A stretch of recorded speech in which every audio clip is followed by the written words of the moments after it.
Shalom sahabatku yang terkasih dan sehati dalam Yesus Kristus.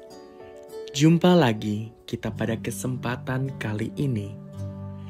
Mari kita siapkan diri dan hati kita untuk menjadikannya layak menyambut Tuhan, supaya kita bisa menjadi garam dan terang dalam kehidupan ini.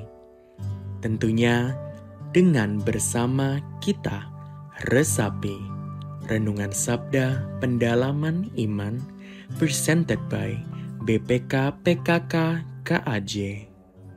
Shalom, apa kabar saudara-saudari yang terkasih? Salve, jumpa lagi dengan saya, Melki Pangaribuan. Hari ini kita akan merenungkan dari Injil Lukas bab 13 ayat 18 sampai dengan 21. Yesus mengajar tentang perumpamaan tentang kerajaan Allah seperti biji sawi dan juga ragi. Waduh, menarik lagi nih, biji sawi. Kita tahu biji yang sangat kecil, ternyata bermanfaat ketika dia bertumbuh makin besar, hingga banyak burung-burung yang hinggap di pohonnya, di tumbuhan tersebut. Nah, menarik di sini kita menyadari bahwa kerajaan Allah awalnya iman seperti saya mengumpamakan seperti iman ini yang tumbuh kecil di dalam hati kita, yang bertumbuh, makin lama makin besar, makin berkembang, hingga kita perlu percaya pada Tuhan. Dan ada salah satu tafsiran tentang burung-burung yang hinggap, ada yang positif, ada yang negatif. Yang positifnya bahwa burung bersarang dan hinggap di tumbuhan tersebut, di pohon sawi ini. Tapi juga ada yang negatif bahwa ternyata banyak godaan-godaan yang menimpa di dalam hidup kita, terutama di dalam pohon kehidupan yang kita imani. Ada yang positif dan ada yang negatif. Yang kemudian yang perumpamaan kedua tentang ragi. Di satu sisi juga tanpa ragi roti tidak bisa berkembang. Tapi di sisi lain juga sebenarnya dalam suatu masak-memasak itu, ragi itu sebenarnya sebagai perusak atau pengadon yang mengembangkannya. Tapi ternyata kalau kita lihat lebih mendalam, ragi ini kalau kita cari yang positifnya adalah Yesus yang hidup di dalam hati kita. Apakah Yesus selama ini ikut mengembangkan hidup kita? Hidup kita ini menjadi lebih baik, lebih penuh syukur, penuh percaya pada Tuhan. Apakah kita juga semakin melayani? Apakah kita juga semakin bertumbuh bersama Tuhan, bermanfaat bagi semua orang? Nah, dari perumpamaan tentang sesawi dan juga ragi ini menyadarkan kita kembali. Apakah dalam perkembangan hidup kita sehari-hari ini kita semakin taat membaca Injil?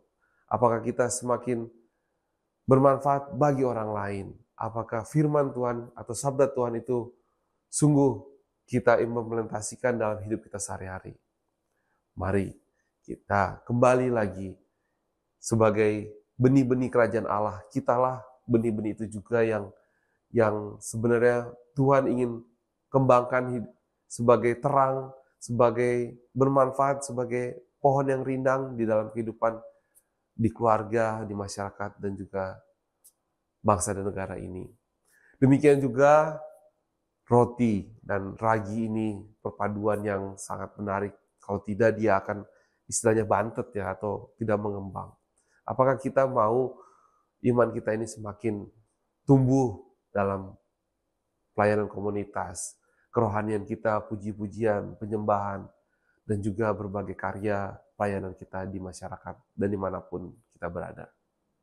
Mari kita bersama-sama tumbuh lagi, menumbuhkan iman-iman yang kita sudah alami dari sejak kecil sampai dewasa, ataupun sampai saat ini. Kita mau mengembangkan kerohanian kita. Kita mau mewartakan kerajaan Allah melalui diri kita dan untuk orang lain. Mari kita tutup dengan doa. Dalam nama Bapa, Putra, dan Roh Kudus. Amin. Terpujilah ya Allah, kami bersyukur dan berterima kasih atas perumpamaan biji sesawi dan juga ragi. Kami tahu tanpamu kami tidak bisa bertumbuh dan berkembang. Dan tanpa bimbingan Roh Kudus kami tidak dapat berdaya dan dapat untuk bertumbuh dengan baik. Maka kami mohon ya Allah, melalui kuasa-Mu yang besar itu, kami dapat mewartakan kerajaan Allah. Kami menjadi bibit-bibit kerajaan Allah di tengah masyarakat. Semoga harapan dan doa ini kami dapat implementasikan, kami dapat wujudkan dalam kehidupan kami. Sehingga kerajaan-Mu dipermuliakan baik di surga maupun di bumi dan dimanapun kami berada. Semua doa ini ya Tuhan kami sampaikan kepadamu dengan pengantar Kristus Tuhan kami. Amin. Dan Bapa, Putra, dan Roh Kudus. Amin. Terima kasih, terima kasih, terima kasih. Dadah.